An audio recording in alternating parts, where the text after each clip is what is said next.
culturally, baby boomers have witnessed the industrial age, is what was they put in job security, and now we're into the information age, which brings a lot of technology. So our perspective is from what has been more traditional. I think that politically we have also witnessed a lot of things, such as understanding the progress that has been made over time. We've dealt with the Depression, we've dealt with the civil rights movement. Politically, we are very, very engaged because of I think economically, a lot of us have retired, we have pensions, we have good health care. So it really puts us in a very different place than what we're seeing with the younger generation. So I think that we bring money to the table, we bring focus to the table, and we sort of bring balance to the community that doesn't necessarily exist for with the younger generation and with younger people.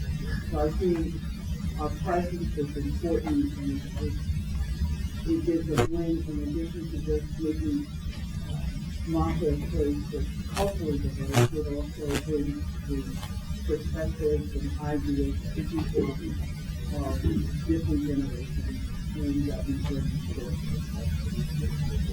Thank you. Sharon, from the perspective of a proprietor of an establishment like yours, what do you see having the boomers in town bringing? I think it's wonderful to have the boomers in town, particularly when they have their family members in town as well. We see lots of fathers and sons, or mothers and daughters, or entire families coming to events that we put together. So we'll host a wine pairing dinner, and we'll have the whole family show up. You know, in general, if the boomers do have some savings, they're more likely to have free time. So they're going to have time to go to the movies. They're going to have time to go out to dinner and to attend events, and you know, they're enjoying their free time a bit more. So I think it's definitely an advantage. I think that keeping Montclair open to pedestrians is really important. So one thing that I would love to see is for Church Street on the weekends to become pedestrian only and really make it more of a European feel to the town, so that people are encouraged to walk from the Siena or from all the different apartment buildings and condominiums and really explore the town by foot, rather than worrying about, oh, how can I find a parking place? So the more that we can do to open it up and encourage people to enjoy the outdoors and enjoy what the town has to offer, the better. Tom, from a cultural perspective, I mean, what do the boomers add anything to the community? Are they just enjoying what the community has to offer? How do you see them contributing? Well, it's funny, I was thinking when Sharon was talking about Church Street, 2 years ago we had Judy Bloom at the festival, and when we walked out of the movie theater onto Church Street, she said, well, this is the adorable Montclair that I've heard about.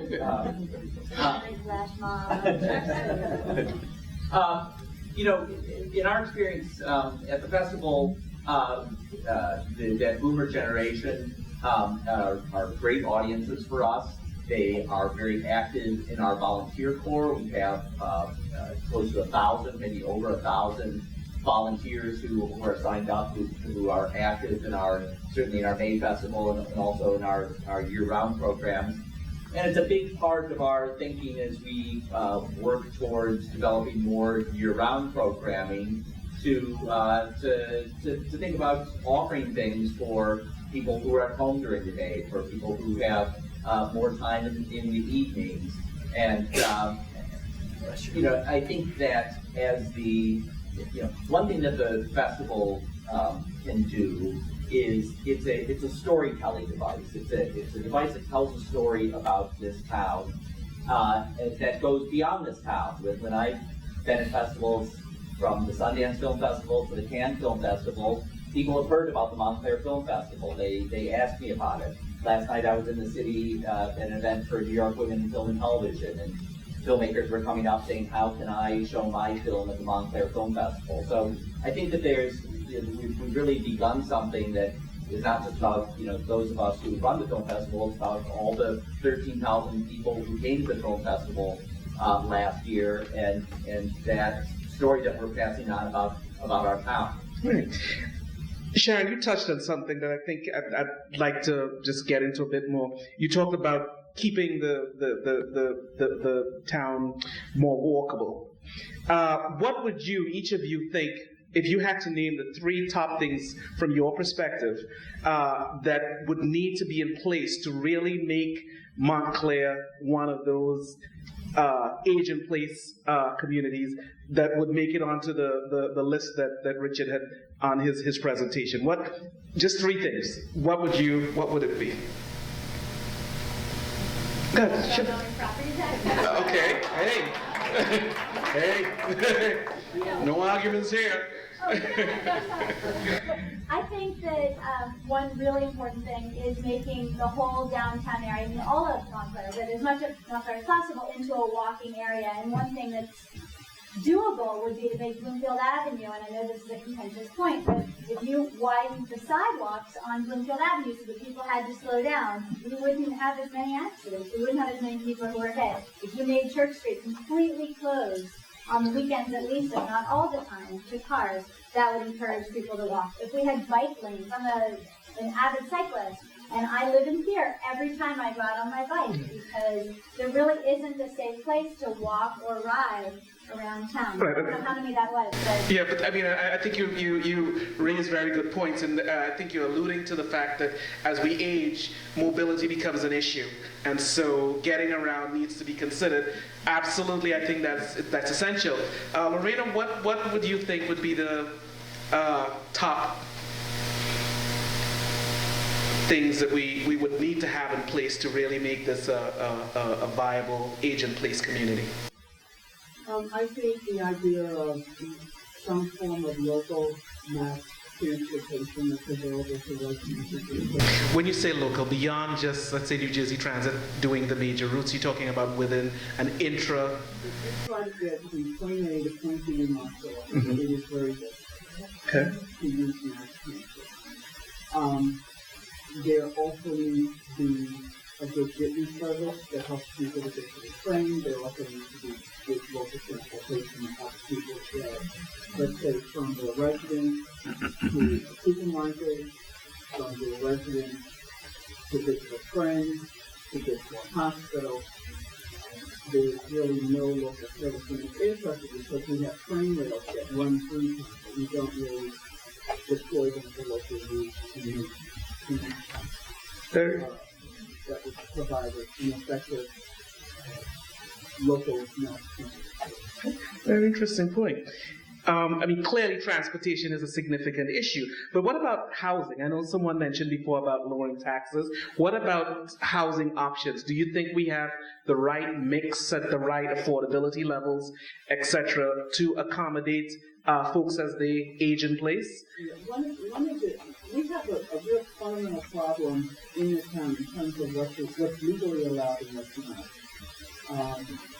So that I think the creation of options that are recognized, that standards set by the local municipality of what the requirements are when you have a border apartment, when you have really dwelling units, that those options would create more affordable housing, and it would also create income for people who are in homes where they would use dwelling units to generate income that would help them to offset higher costs. Mm-hmm. So a mix of various housing options. So is that to say that today, if you're a boomer, your kids have left, you'd like to take in a boarder, it's difficult to do that in the current legal structures? Yeah, legally in the town, there's no such thing as border apartments. We talk to the court, even though they exist all over the town.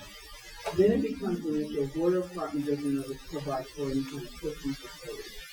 So anything that resembles a kitchen, be it a sink, be it a cabinet, or stove, is legally not allowed. So there has to be more progressive thinking as part of the building department to say, how do we really come to where we are in today's world and not just hold to traditional values? I have another question you might know the answer to. 2 years ago when we were starting the festival, then Mayor Freed said to me that there was some talk in the city council about passing legislation for bed and breakfast opportunities. And I don't know, I've never asked anyone in the last 2 years what happened to that. But that's certainly something from a festival standpoint that comes up because we have a great shortage of places to put people in town as we try to grow our... I don't know the answers to that, but I think it requires special zoning to be able to do that, and to my knowledge, it's not. Well, clearly, this is the type of discussion that we definitely need to start having, and need to start having soon, so that we can properly plan for the pending aging that's about to come upon us. Do any of you in the audience have any questions or so you'd like to pose to the panel over here? Well, I'd just like to point out that I'm glad this evening is happening. But you do realize that the township has a housing commission whose charter is to help the township work towards affordable housing. And you can define it as affordable in whatever you want. From my point of view, there is no affordable housing in Montclair, even in terms of apartments. Okay? You have to have a substantial income or live with several families in an apartment to be able to rent an apartment in Montclair. Secondly, I'm on the Montclair Senior Citizens Advisory Committee. Two things have happened. We made a statement to the master plan about the transportation issues, because in all of this discussion, I haven't heard anything about disabled people, those who don't own a car, and there are many who can't drive.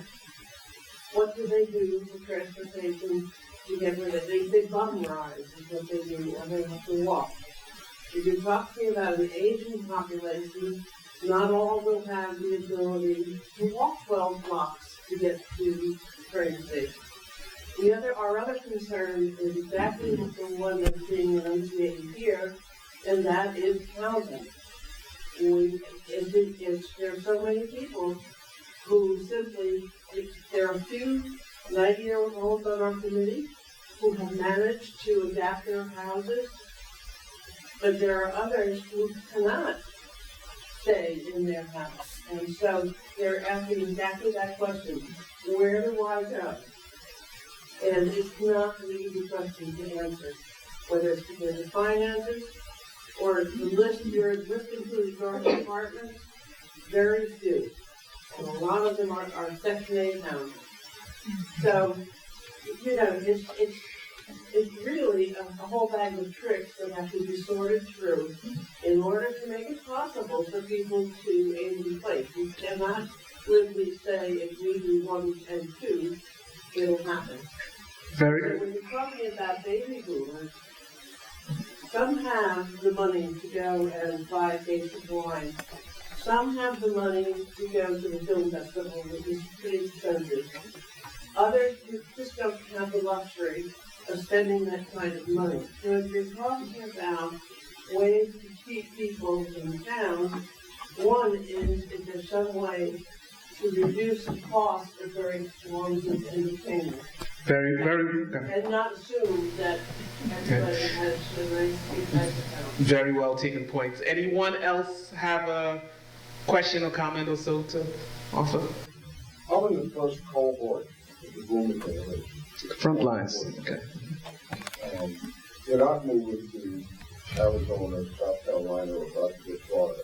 And I can't afford Central Park West. So we're here.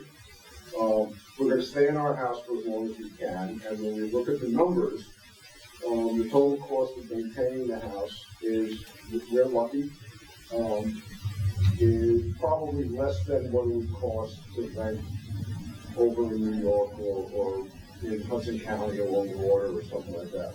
But at some point, we're not going to want to deal with the house anymore. And what does not exist in town, as far as I know, is 3-bedroom apartments. You know, because our kids keep drifting back and forth. We would like to have some place to put up guests when they come in from out of town. And all I see around is 1-bedroom, 2-bedroom. And the housing stock that we would be looking for, I'd love to live on Bloomfield Avenue corridor. But the housing stock, as far as I can tell, would not support the space that we want to move into. We're not looking to downsize to a closet, we just want to get out of the house. Well, I think that some of these comments and some of the comments that the panel has made clearly show that, you know, some of these issues need to be well thought out and, dare I say, planned for. You know, and this is something else that's sort of kind of coming on the rise now. Many communities are actually developing age-in-place plans to address some of these very specific issues and having conversations around them, because these are issues that are going to become increasingly significant as we proceed. I also wanted to mention to you that there are a lot of resources out there that talk and provide information on this subject. There is actually, much to my surprise, there is actually a national age-in-place council. I didn't realize that before this. And they are a wealth of information. And as a matter of fact, October is Age-in-Place Month nationally. So I encourage you to continue talking about it and to seek information about it. And I'm sure HOMECorp, as a leader in affordable housing development, and so within the township, this will not be the last you hear from them on it. But I am very sensitive to the time. I know we were supposed to end by 8:30, so I'm going to just close this portion of the evening off and pass it back to you, Beverly. Thank you.